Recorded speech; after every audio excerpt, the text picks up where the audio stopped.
Je m'appelle Amine, j'ai 8 ans. Un jour, quand j'avais 7 ans, j'étais en train de jouer près de chez ma grand-mère, rue Isabée. Tout se passait bien quand tout à coup, un ami du quartier, Ali, est arrivé. Ali, je le connais depuis la maternelle, il est souvent excité, souvent violent. Il aime bien la bagarre et c'est le genre de copain qui vous attire des problèmes.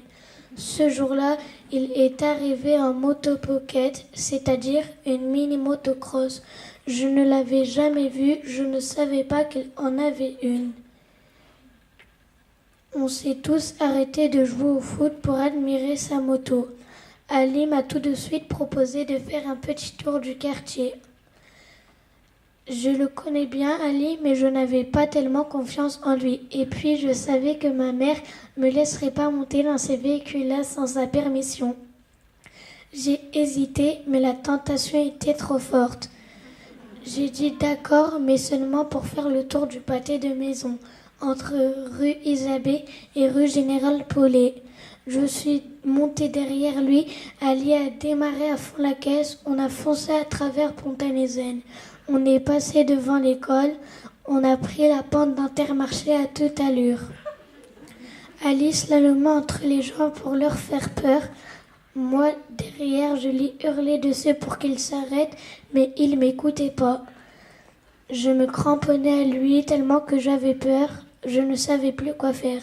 Plus je lui demandais qu'il s'arrête, plus il accélérait. À un moment, Ali a perdu le contrôle de la moto.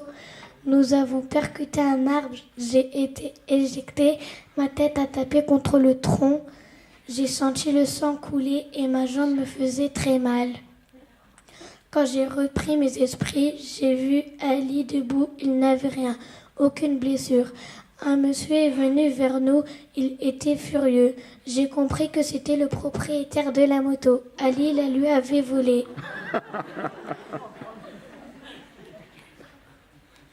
Quelqu'un est allé chercher ma mère, à la fois inquiète et furieuse. Elle m'a emmenée à la clinique Rodin pour passer une radio. Heureusement, je n'avais rien, pas de traumatisme crânien.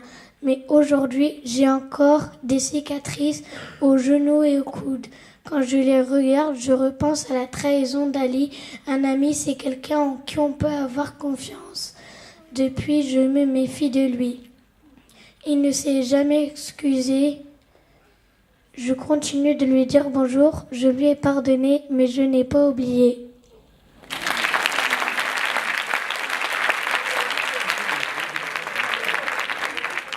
Il faut fermer les manteaux, on n'a pas le droit de monter ici. Allez.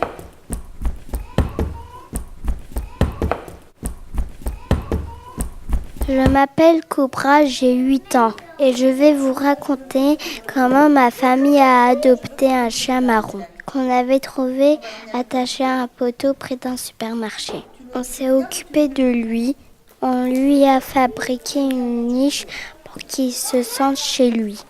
Mais rapidement, il s'est enfui. Il n'avait pas l'habitude d'être enfermé. Je ne sais pas ce qu'il est devenu.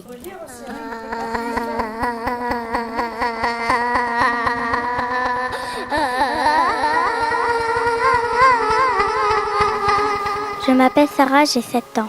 L'année dernière, pour mon anniversaire, je n'ai reçu aucun cadeau parce que les adultes m'avaient oublié. Ils étaient occupés par des invités qu'il fallait bien recevoir.